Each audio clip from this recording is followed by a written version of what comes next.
Hey there, Streakers. We are looking forward to talking with you today.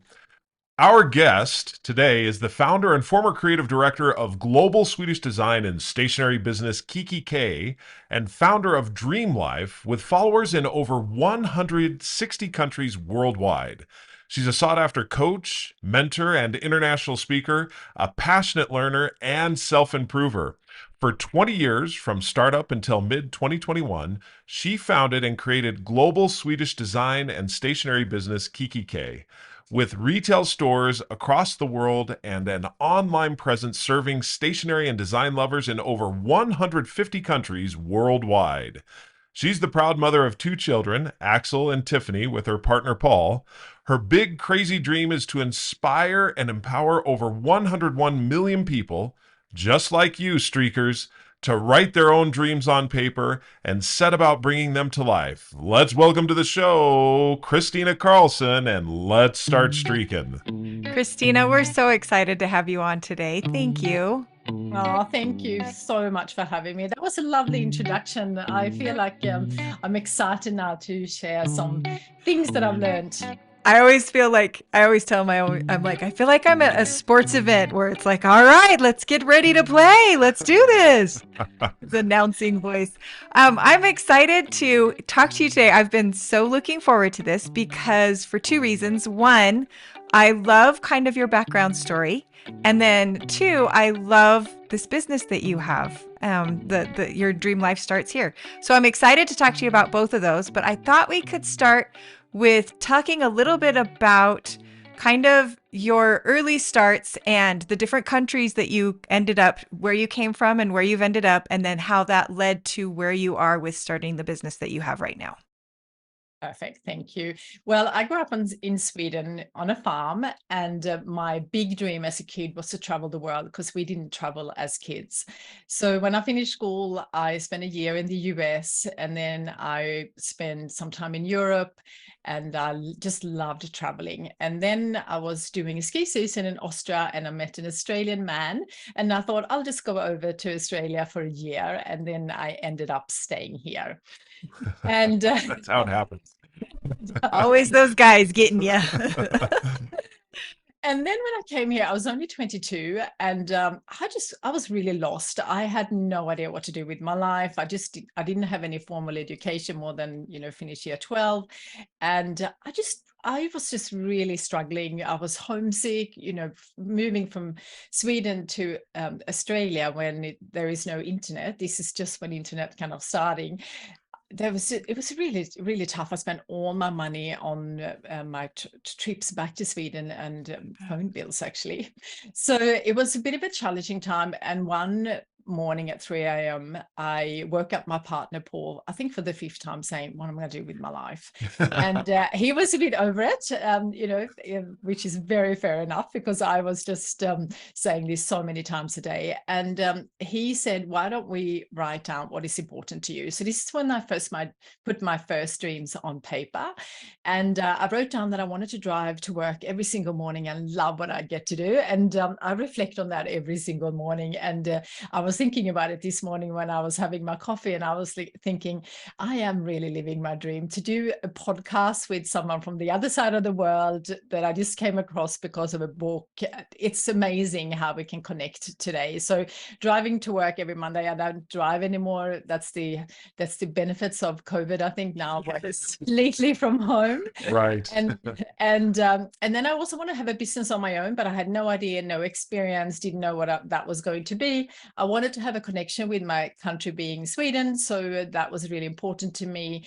My little brother had cancer at the time, so I wanted to be able to go home and see him. And then I wanted to work with Swedish design, one of my passions, and then I wanted to make $500 a week, and that was based on a trip home and some good food and wine. So that's how my first dreams on paper, but that's what they look like. And then to cut a very long story short, I founded Kiki K, which became a global brand, really love brand. We got I think almost 120 stores up globally, and we were in 5 different countries, and servicing the world online. And it was an amazing journey, lots of ups and downs, which all businesses have.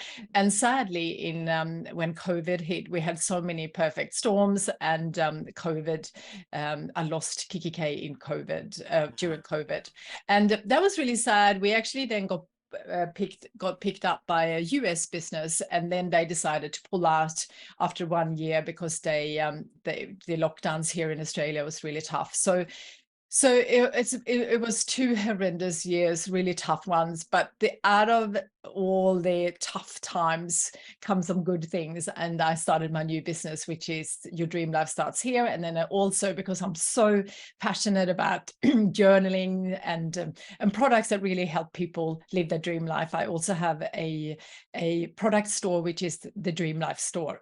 And I absolutely love both businesses, and I feel like I'm just getting started, and I love a good startup. So that's a little bit of my journey. I love it.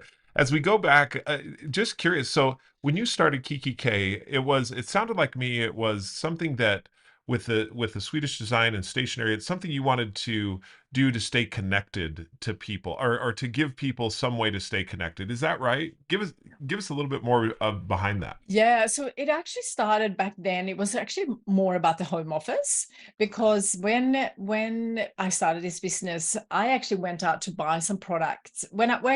Because I had on my list of dreams that I wanted to have my own business, I actually started with going out thinking, I am going to have my own business. I have to have a beautiful home office. That was really important to me. And I love Swedish design, and I love being organized. And I just couldn't find anything here. It was just so boring, in my opinion. And it was a real price-driven category, which meant that it was cheap, and the quality wasn't great, and the design was not great. There's so much more around now, of course, but back then it was just nothing. So I just thought, this is my calling, and I decided to start with storage boxes and things that really helped. We did journals as well, but I was most passionate about getting people organized in their office. And as I evolved as a person, I was so into personal growth, and I read every book that came out on the subject. I then started to share that within the business. So I got really passionate about morning rituals. I got passionate about productivity, and helping other people starting their own businesses. So that's how I kind of evolved into so much more than the home office. I knew that you, Jamie, and Kristina were absolute just soul Kindred sisters, spirits. kindred, Yes. because Jamie absolutely loves organization and Yeah. loves making things beautiful. And so, in fact, so the design you see behind us here, I had a gray wall that was there, and she came in and said, "You can't have a gray wall. You have to have something that is To do beautiful." something. Good. Yes. So I know, as you were saying, passion for organization, I'm like, I knew I loved her for a reason. That was it. Too.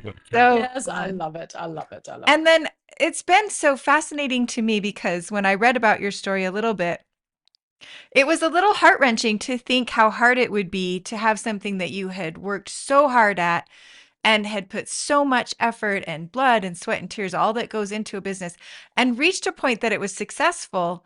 And then to lose that during COVID, that was a little heart-wrenching for me to read about and listen to. And I thought how hard that would be. But then it's so amazing how quickly you just turned around and said, you know what? I'm sure you mourned for a while. I'm sure you did. Oh, But the for sure. ability to be able to turn around and say, okay, I can do this again. And what do I feel passionate about? And then being able to recognize your passion for helping people discover and realize their dreams. So Yeah. talk a little bit about that, because that must have been, how did you go from the business that you had established to this new place of starting all over again, and then also starting about dreams when probably your dream had been, you'd lost that a little bit. You lived it, but then it was taken away in a difficult way.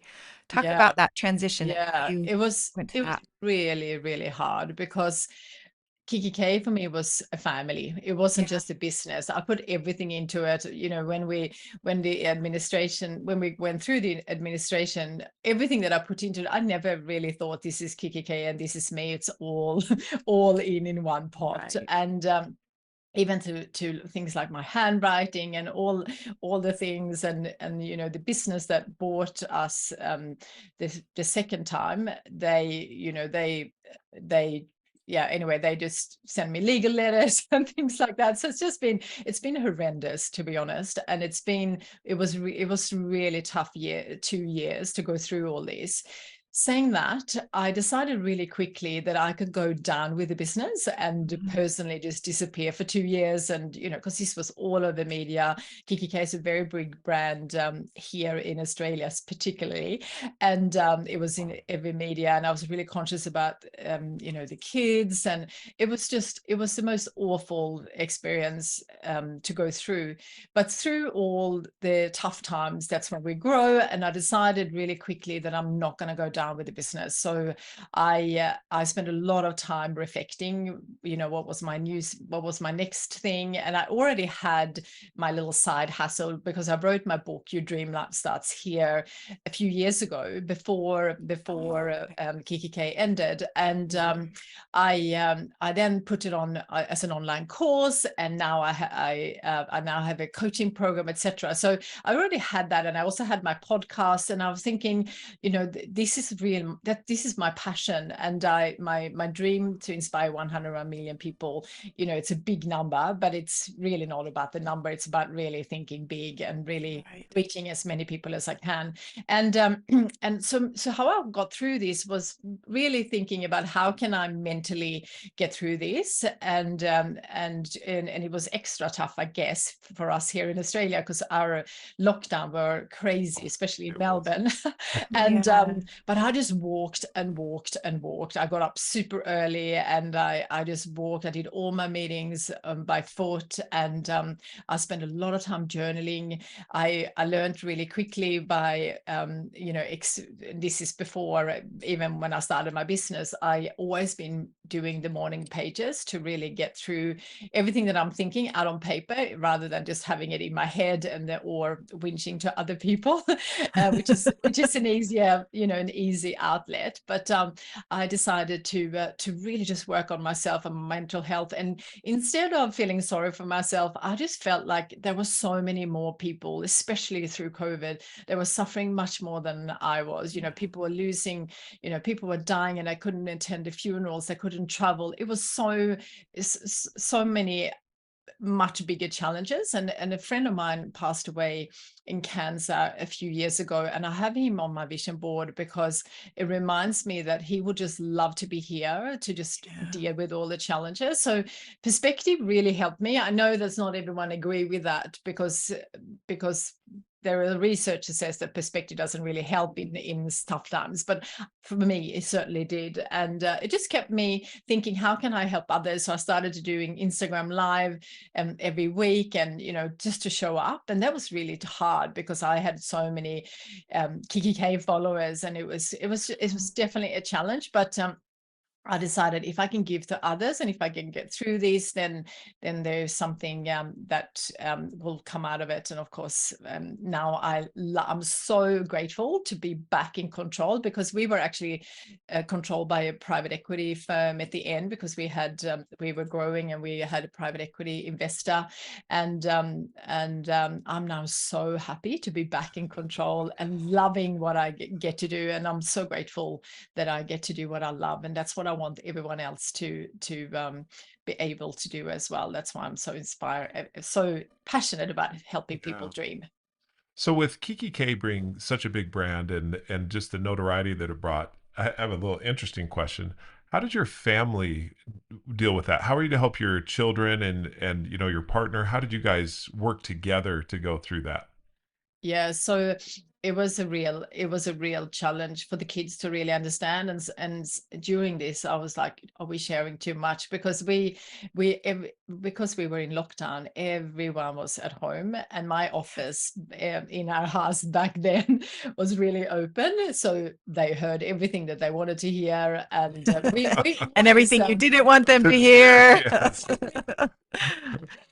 And also we always been really open family in terms of, they both started their own businesses, before 10, and they're really entrepreneurs. So, with that comes the good and the bad, and we all have our ups and downs. And I was questioning many times, is this the right thing? Because I knew that I will survive this. I knew that I will, I'm an entrepreneur. If I've done it once, I can do it again.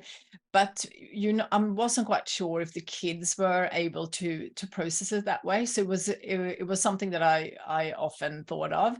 But now when we have gone through it, I think they're much, much more aware of the ups and downs in the business. And, they lived a very privileged life. We traveled the world all the time. And they absolutely saw the ups and the downs before, but in terms of the financial situation, they are now so much more appreciative of everything that we have, because we lost everything, and we were in media, and it was definitely a really tough time. But I think as a family we were so open. We spoke about it. We practiced before, because on Axel's birthday it was announced on media, so I knew it wouldn't be a fun birthday for him. So we practiced what do we need to respond to.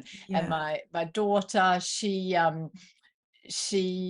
burst into tears, saying that someone said, what's going to happen now when you don't have the business anymore? And so we practiced how to do that. And it was a real challenge, but also an incredible growth for our family. Yeah. So you just have to take the positive with the negative. And I feel now that I think that they're really resilient kids. And that's what I was going to say. Yeah. You wouldn't wish that upon anybody, but the opportunity to learn that level of resilience, and then also to see their parents go through something like that and know, okay, we can do hard things, and a different kind of hard, because building a business is hard, a lot of hard work.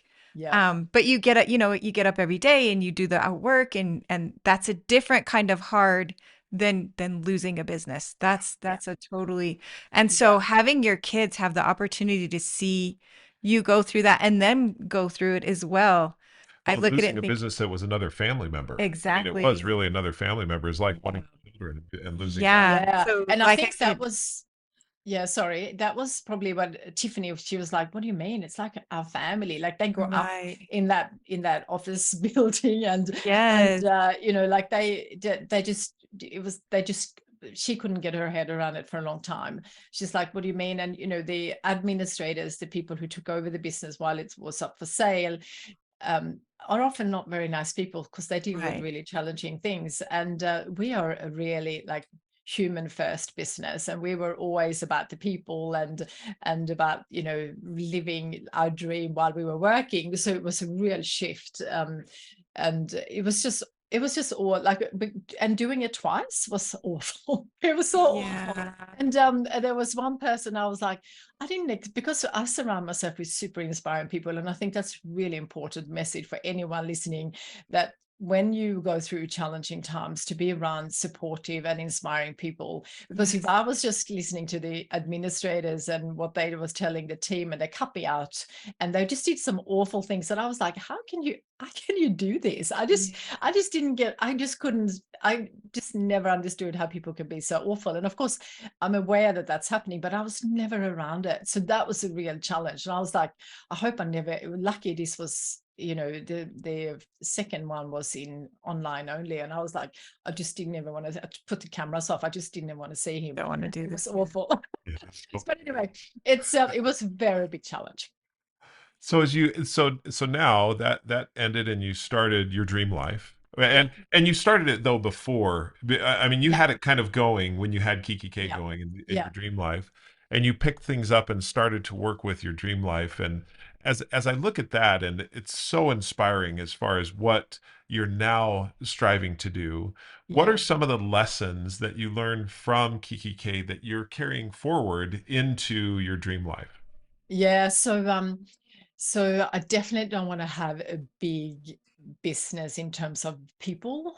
So we became a real corporate, maybe not a corporate, but a very big business. And we had, we tried a couple of CEOs that didn't work out. And it was just really something that I didn't really enjoy. I'm a creative person, I'm an ideas person, and I just wanted to create what I love creating without having to debate it. And Yeah. and it becomes like, just becomes, you have a sales team and you have a retail team, online team. It was just so big. And also retail is really tough. It's a tough game because if you get the store wrong and the location wrong, and it's a heavy cost business as well. The rents are high and the people are expensive. So I'm definitely not going to do that again. I'm not saying I'll never do retail, but I'm not going to do it on that scale. And also global, you can reach global audience now. I have for example, I have a book club and I have members from all over the world. It's a virtual book club, and I just absolutely love to be able to reach people without having that big team. So that's one learning I'm not going to have. And also now, because we have developed a new software, so instead of having millions of dollars in inventory, which was a big burden for a business, and necessary when you have retail stores, but now I print on demand. So that's like I don't know, if you lose weight and you feel so much lighter, that's how I kind of explain it. It's just like feels so amazing not to be able to create something that doesn't have to be a bestseller, but something we're really passionate about, and we can put it on the Dream Life store, and if it sells, it gets printed. So currently we are only printing in Australia, but the plan is to then roll out to the US and Europe and the UK as well. So then we have better footprint, because we don't ship around the world. It will be printed where it's ordered, and we're now able to do much more sustainable. Like we can use more sustainable papers, and there's so many things that I always wanted to do that was harder to do in a big business, because the systems and the things that we already had. And now I'm implementing that all in my new business, and that is so refreshing. And I'm only working with people I love. And You're like, I will not work with people who I don't love. I've been through that. Life's too short. I'm not going to do it. I can say no. Yeah, and when you have a big business, you don't control everyone who gets hired, and you even if I did, you don't get everything right, of course. So now I have a couple of people I work with for a very long time in KKK and now in Dream Life, and it's just a blessing. I don't have to, I don't manage them. We have a goal that we're all working towards, and we have our debates and our things happening all the time, in terms of it's not a smooth business. It has its challenges, of course, when you do a startup, but we just love it. We're passionate and we love it. And working with inspiring and really lovely people, that's one thing that I'm not gonna compromise. I'm just not gonna do it again. So Life's too short. Yeah. Yes, absolutely. Yeah. So tell me, what are some of the favorite things or opportunities that you've had with your Dream Life Starts here? Like some of your favorite experiences, or a favorite time, or something that's happened in conjunction with helping people realize their dreams. Oh, it's so rewarding to see. So I started an online course based on my book, because people were reading the book, but then they needed some more support. So I recorded it, and then I realized that sometimes people buy, and I'm one of those as well. You buy a course, and then something happens, and you kind of forget about it. So then I thought, how can I help people more? So now I have a coaching program, and I go live every Monday, and to hear what people are doing and how people are implementing and changing. It's just so inspiring, and I get feedback daily on how people have either read the book or done the course or being in the program to actually change their lives. So it's not sometimes about the biggest dreams, it's about getting more done. A lot of people are kind of how should I say, trapped in their path. So when we choose our education, or our path in terms of when we finish school, sometimes that's influenced by our parents or our peers or teachers perhaps, and we might be on the wrong path. And when I do this 101 dream exercise, people realize that they want to do something different. It doesn't mean that they have to completely change straight away, but they can start working on that on the side, and that is so rewarding. And I'm just releasing, because I'm so passionate about planning. It's one thing to dream, but you also need to plan it in. So I now have plan your quarter, because I'm really passionate about how to plan not just annually but actually for each quarter, and be super focused. So there's so many things, and when I hear people changing their way of planning, simple things, and what a difference that makes is just so inspiring. And then I also have a book club, and we are currently reading Streakin, and it's so amazing. Awesome. Yes, and I just have to think, because I'm always ahead of the game. Like, I'm always reading the books in advance. So I was thinking, we're still streaking. Yes, we're still streaking. That has been so amazing, because I also have a little habit club where people choose a habit for each month or quarter, whatever they decide to. And now, because most of us are streaking, it's just really great to be able to identify what the difference is. And actually then, we were talking on Monday night, because that's also on Monday night, my book club, and how people are finding if it's not recorded. So we're taking your steps. If it's not recorded, it's not a streak. And everyone's like, oh, what's that? And I'm like, you just have to record it either on your app or in a journal or in our habit club. So it's been amazing, and I absolutely love your book. So thank you for sharing. Well, thank you. So we're glad that you're a streaker. So tell us, I know that you started streaking actually before you actually read the book, because you had a couple of streaks. So tell us a little bit about your streaks and how you started them. Yeah, so I loved a challenge. So I used to drag all my friends to do different challenges all the time. But I realized that not a lot of my friends are as mad or passionate as I am with certain things that I want to change. And I always like to do things that are a challenge. So for me, that's often a mental challenge. So I'm not a runner. When I say I'm not a runner, I don't love running, but I can walk for days. I just love walking. Running for me is like, I don't know, I find it, I can't read when I listen to audiobooks as much as I walking. I can stop and take notes, and I just love walking. And then my friend Hannah, we were in Sweden last summer, and that was like after not seeing them for 2 years in lockdown. So we all got like this. There was 4 of us got together, and we had a few wines that night, and it was so fun. We just it was like time never stopped. And the day after, my girlfriend Hannah, who left the car in at my house, came running, and I was like, oh, how can you run today? Like I had last night was great. It was a little too fun, and how can you run now? It's just like, I was like, what's wrong with you? And because I also know that she's not, it's not something that, some of my friends, that's just what they do. But with Hannah, I was like, what's happened here? And she said, oh, I'm doing this 100 days of running streak. And so she told me all about it. And then I got inspired. So I do run from time to time, and I often do like a challenge, like for a fun run, or train for like half a marathon or whatever. But I was completely out of the running since I had COVID like 6 months earlier.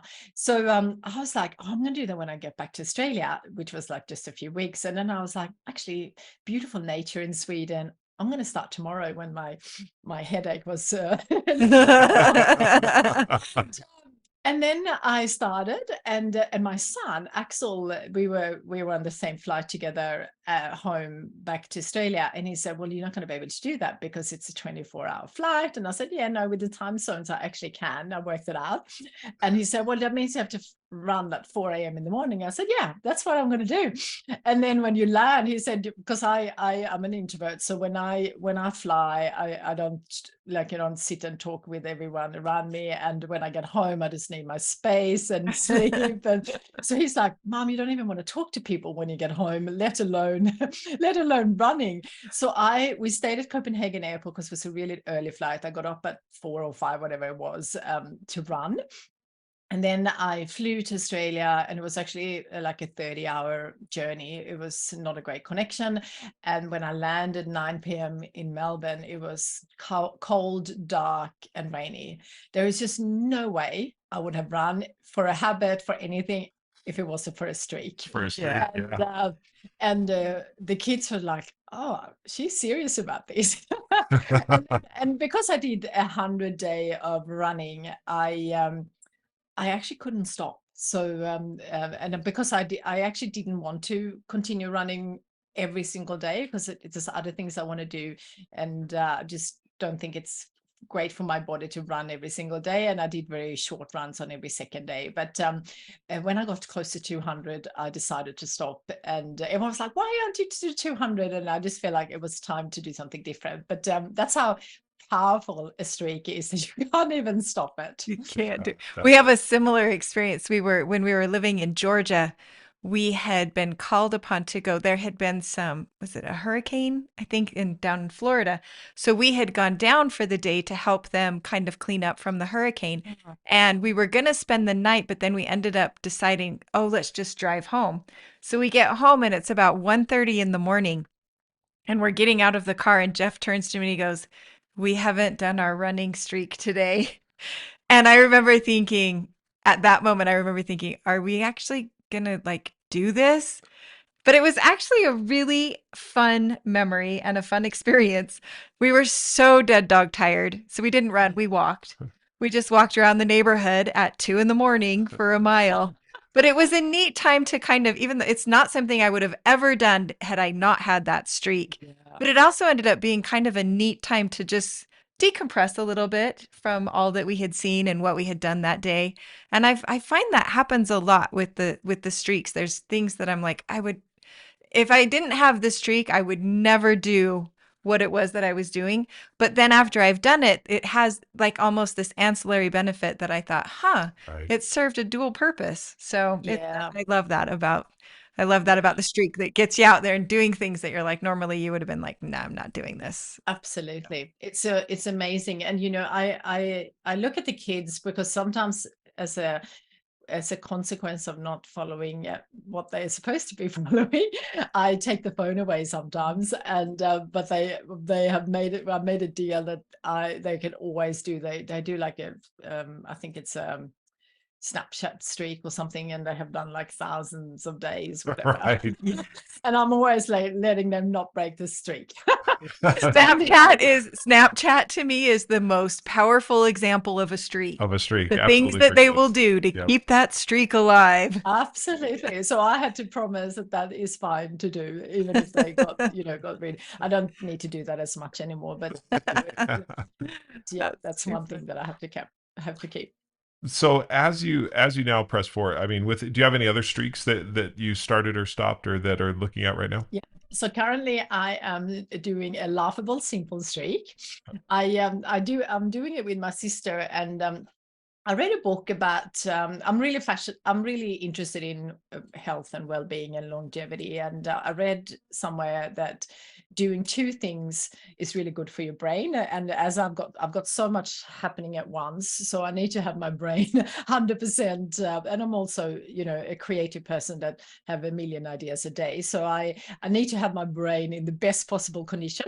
So I read that doing push-ups and doing squats is really good for your brain and body connection. So I Okay, that is not what I expected you to say.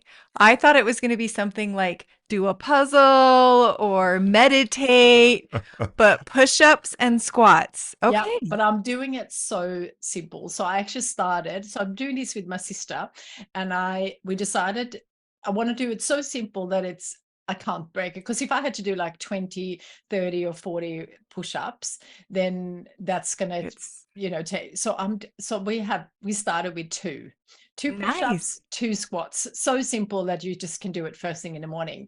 Yep. And none of us ever do just 2, but at least if we have that as an option if we're not well or anything Right. like that. And we actually had 2 more things that was a bit more complicated. One is like there's really good research that hanging from something is really good for you. Really? And also squatting all the way down in terms of sitting squat, like sitting down. So a lot of people in Asia sit like that, and there is no hip replacement. Well, I shouldn't say no, but very little compared to the Western world where we sit so much in front of the computers. So we started with that too, but because my hanging thing is not inside the house, it's in a separate part, and so I actually took those away. So I just wanted to do 2 simple things, and I did my streak before this podcast. Nice. Wonderful. I like to do it. One thing that I learned, and as we have discussed in our book group, when we're all reading it together, is that if you do it first thing in the morning. So one girl, Alex, she is doing social media posts. So she started a small business. So for her, it's really important to do, and she actually does social media for other people. So she doesn't seem to do it for herself. It's often the case. So she is doing a social media post every day, and it was like 11 o'clock one night she did it, and then she's like, oh, learning, I'm going to do it in the morning. And that's one thing that I learned with everything that you do in terms of trying something new. It's so much easier to get it done in the morning. So making it laughable simple is just brilliant. There's oftentimes when we work with people, we'll tell them what is laughably simple in the morning becomes ridiculously hard in the night. Yes. That is so that true. one push-up in the morning, piece of cake. That one push-up at night, not when you already got in bed and we're almost asleep. Right. Yeah, that can be brutal. Yeah, absolutely. Yes. Yeah, for sure. Go ahead. No, I was just going to say, I'm just still, I feel like there's somebody out there telling me I need to adopt the push-up streak because I keep coming across it, and I've been feeling self-conscious of my arms, and you had said you should try push-ups. I was like, no, I don't need to. But now you're saying it helps your brain, and I have another friend that was doing. I'm like, fine. How many people do I have to tell me I'll adopt the push-up streak? That's great. The book that I read it in is called, oh gosh, what is it called? It's by Dr. Mosley. I think the book is called One More Thing. Okay. So, I will send you. Actually, I can just Google it while I'm talking. But push-ups is. But if you do it, make it like I don't love push-ups, and that's why like. When I got into my running, I was like, what I really need is not more running. I need strength. That's my focus this year. And I have a dream that every birthday I get fitter and fitter. And so I got really fit in terms of running and walking, but strength, and I also love yoga, but strength in terms of weights is my next thing. So I thought if I start with something laughable, simple, then, and it's so good when you do something that you can do wherever you are, because you can't make a streak difficult in terms of you can't need to have like weights because you might not have that in a hotel room. Right. Exactly. So just do two squats and two push-ups, and I just do them on my knees to start with, and then you can just depending on how I feel, sometimes first thing in the morning it's so you might not be warmed up, but depends on. So I went for it. I'm an early person, so I got up at 5 this morning, and I do my little journaling, and then I go for a walk, and then I did it when I got back just to warm up. But it could be so you can just do it straight when you get up, because that is so great. Wonderful. Looks like you're getting challenged there a little bit. No. time to start doing the push-ups, especially when she's like, you can just do 2 and you can do them on your knees. I'm like, Yeah. there's no reason not to. No, absolutely. And to make it so easy, and then you just add, and some days you might feel like you want to do 15 or 20 or 30, and you just build up. So Yeah, yeah, I look forward to I hearing love. about it. Okay, Yeah, that'll be great. You'll have a yes, right there. I will. What's your favorite streak? My favorite streak? Yeah. What is my favorite? That's a good question because what is my very favorite? So normally I would say that my favorite is reading to my boys, but I actually just started a new streak Yeah. 3 days ago. And I think it's my new favorite for right now, which is to either meet somebody new or review a name. So I often feel like I struggle to remember people's names. And I actually Yeah. had an experience just last weekend. We were up visiting our kids in college. And so we were in Idaho, and I ran into somebody that I had known from Georgia. But because we were so out of context, I could not remember her name Yeah. for anything. And it bothered me. And I was grateful that I was able to go back in my contacts and get her name and then text her and say, I'm sorry, I totally forgot your name. And that's why I was acting a little weird. But it made me realize that I thought when you remember a person's name, it just means so much. Yeah. And I was thinking, I went to bed that night and I'm like, what can I do? What can I do to get better at remember people's names? And of course, which is so funny, like everybody, I'm like, well, duh, I should just set a streak. And so that was my streak. I thought, I just want to review a name in my contacts and try to remember the people that I've put into my contacts, or meet somebody new every day and add their name to my contacts, just so that Oh, I I love could that. kind of be expanding that and helping myself get used to remembering people's names. So that's Yeah. my favorite streak right now. I think one of the things that about her favorites, another favorite streak that I think you have, I know one of my favorite streaks, but one that you had, because you mentioned it, Christina, about journaling Yep. and how you're a journaler and everything else. One of the things that Jamie said, and this was many, many years ago to me, was she was always feeling guilty because her journaling was Yeah. mountains and So valleys. sporadic. Right. It was Yes. novels or it was nothing. Yeah. And so Like my favorite is I'd have pages and pages of written something, and then the next time I write, it's like 2 children later. Like a lot has happened in that time. Yeah. I've had 2 children. right. And so one of the things that she did is set a streak to write at least one sentence in her journal. Mhm. And from there, I mean, the results of that have been, 10, I think 20s of that's what I was journals gonna and say. I hundreds think of pens that run out of it. It was funny. The one time she was she was writing in her journal and she gave out this little, oh. I was like, what happened? She says, I ran out of ink in my pen. And it's the never done first time that. it ever happened. Because I used the same pen, and I'm like, I used an entire pen. I've never done that. I actually found all of my journals the other day and stacked them all up. And it was so fun to look at that the first few years of my life, I had like 2 journals that I hadn't finished. But since I've started my journal writing streak, I've literally filled close to 20 journals now, Yeah. which has been it's just great. It's great to look at and think, okay, I'm keeping track of the things that are happening to me. I'm And documenting them. and the reason I'd call it your favorite is her guilt for not writing vanished. You know Yeah. what I mean? I mean, it was gone at that Yes. point. Yeah, totally. I have no guilt. Because I write. And the other thing that's great is I don't have guilt when I just write a sentence, because sometimes I do. That's my streak, is just write one sentence. And sometimes it is just one sentence. And it's okay, because the days that it's just one sentence, I know it's been a really hard day, or I really am so, so tired. But most of the time, like 95% of the time at least, I'm writing a significant more. Yeah. Even sometimes the times when I sit down and think, I'm really tired, I'm not going to write much today.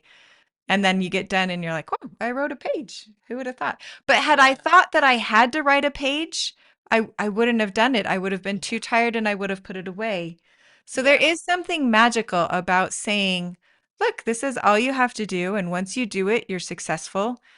but by being successful in that, it seems interesting that it's okay to go on. Like it doesn't seem so hard to do more.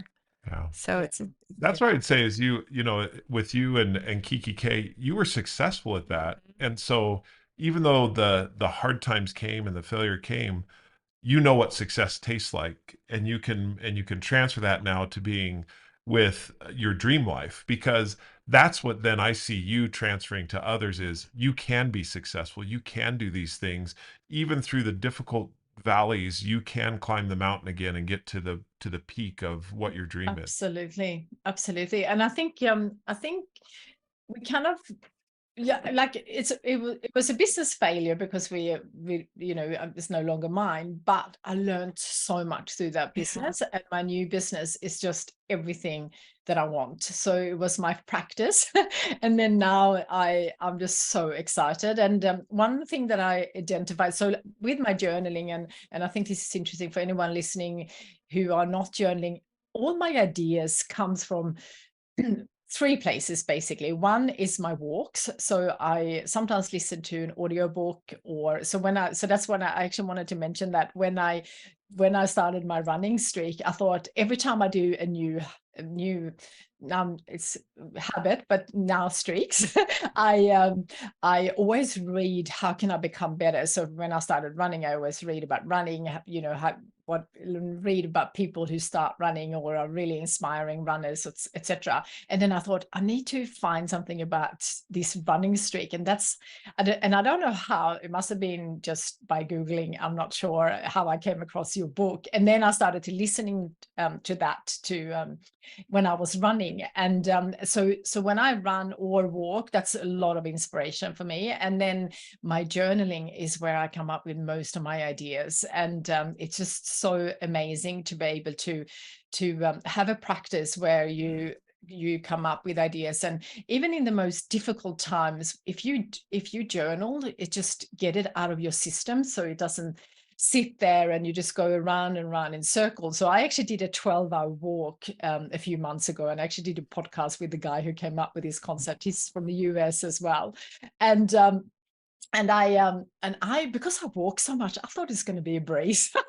A bit optimistic, but this is a funny thing because I did the 12-hour walk, and the first 2 hours I had so much in my head. And the 12-hour walk is about not listening to anything, not talking to anyone. It's about being with yourself and your thoughts. And you can take as many rests as you like, but when I got, and because I did a little bit too hardcore. I didn't take many rests. I didn't eat enough, so I was exhausted when I came back. And by the time I got back and I slept through that night, I woke up so many times thinking, am I able to do my running streak tomorrow? That's all I could. Yeah. Yes. Because I was so sore. I was thinking, how am I going to do that? So I woke up feeling so sore, and I did a bit of a stretching. And then at 4 o'clock in the afternoon, I was like, I'm just going to go for a walk and see if I possibly can run. And I did my running streak. And it was just so funny. I just wanted to share that because that's how powerful streaking is. It really is. And I was just talking with some friends earlier today about this concept that you can't stockpile your streaks, and you can't, I'm going to do a lot today, so I'm ahead for tomorrow. There's no doing that. So it does inherently teach you the ability to recognize that there is growth in doing it every day, even when the day before you've done something super huge and you're like, great, I should be good. I don't have to do it. I walked 12 miles. I walked should be good 12 for 12 miles. days. I should be good. But and you're right. That's part of the power of the streak. I think it goes in both directions, and it keeps you being in that consistent place. And that's where I'm excited to, as you talk about doing a book club, I'm excited to hear how people are able to catch on and understand how to use streaking to help them achieve their dreams. Because one of the things that we love saying is that there are so many what's out there, the different things of what you should be doing or what you can be doing or what you want to be doing. And sometimes it's hard to understand the how to get started. And that's what I really love about streaking. So it'll be fun. As I was reading through, you have a place on your website where people can just write their dreams. And Yeah. I spent probably 45 minutes one day just scrolling through, and it was really quite inspiring to read the different things that people had. And some people's dreams are ginormous, and you can tell they just have huge dreams. And the other people's dreams were much more smaller and much more immediate, of things that they wanted to have happen more immediately. But all of them were inspiring. And as I sat there and thought about it, I thought it's so fun to realize that you can set streaks around these things where people can start right now, right today, doing small things towards their dreams, even though some of those dreams are huge. And that can be a little overwhelming, or sometimes you think, oh, I'm never going to achieve it because it's so big. But it's amazing how inspiring it can be if they can start on something small now. I wonder if it unlocks the belief that you're like, maybe I can do these dreams. Maybe it's not so much a dream as it can become a reality. Absolutely. And I have had so many people through my course and my program now. I have not met one person that I don't think that they can do their dreams. So they might not believe that because it might be huge and very different to what they're used to. But there's just not one dream that I have come across that is not possible. And I always say, if you work on that dream every single day, even if you just do the 10 minutes a day or an hour, depending on, how much time they put into it, eventually you will get there. Like there's just no way you won't get there. And I think doing streaking, when you actually identify the dream, the most important thing is to actually identify the dreams that are true to you, because so many people have goals and things in the path that they are on now, and it might not be the right path, and it might be, but it might not. So there are 4 questions that I always ask, and that is, what would you do if you knew you couldn't fail?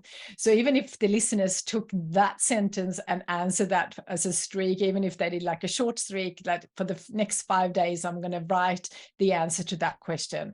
Because when I asked myself that question, what would I do if I knew I couldn't fail? That's when I started my podcast, because English is my second language, and because I have so many ideas, like I already written down like many ideas of during this conversation. I always have my pen ready. I just thought, how am I going to be interviewing people? Because I always, as a business owner, always been interviewed. So I'm really used to being interviewed, but never interviewed other people. So I was thinking, how am I going to do this? And how am I going to remember what people say? Because I get so excited and I start writing. And then I thought, if I knew I couldn't fail, that's what I would do. So my podcast, I was terrified. Like I could start a global business, no anxiety. With my podcast, I was scared. And it was so funny how people's like, oh, that's so easy compared to like starting a business. And I'm like, not for me. So we all have our different doubts and what we used to.